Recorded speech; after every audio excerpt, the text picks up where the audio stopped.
In 1998, Tommy and I Tommy Walter, we worked at the same paving company, but an opportunity came up to do our own thing. More or less for about the next 20 years, we just put our head down and our backs into it and went to work. And we had a good, strong 20-year partnership, and we're still friends, still have lunch pretty regularly.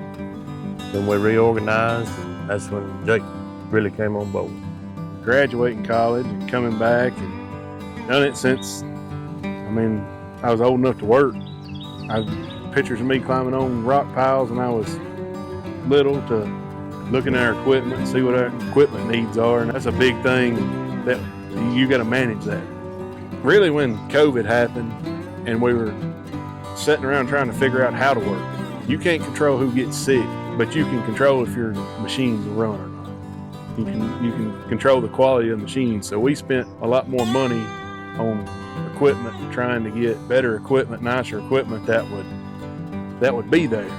We do highway, paving, milling, do a little shoulder gravel, and got a couple of pits for that. But the paving, milling, gravel side, it's been good to us, so that's our bread and butter. Most highway projects now are starting with a milling machine.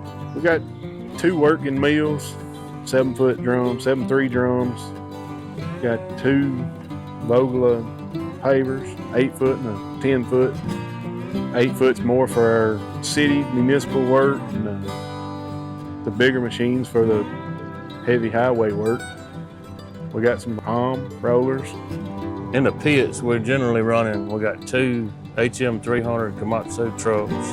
We got a 380 loader with scales on it, a 65 and a 51 that we use from time to time for stripping. When you get to your good material, you use the excavators. We've got a 290, a 240, and then you stockpile the good material either to process in the plant or for shoulder use. Then when you're processing through the wash plant, you use the loaders and excavators once again, and when the customers come in and the trucks come in and carry the material to the road, you just load with either excavator or the 380 or 470, whatever's there. It goes back to the relationship with power equipment. I feel comfortable dealing with Chad. He's easy to talk to, easy to get information from. You call some of these people, you gotta beg them to sell you stuff.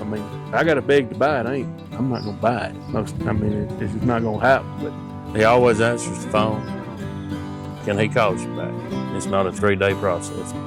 You don't find that many other places.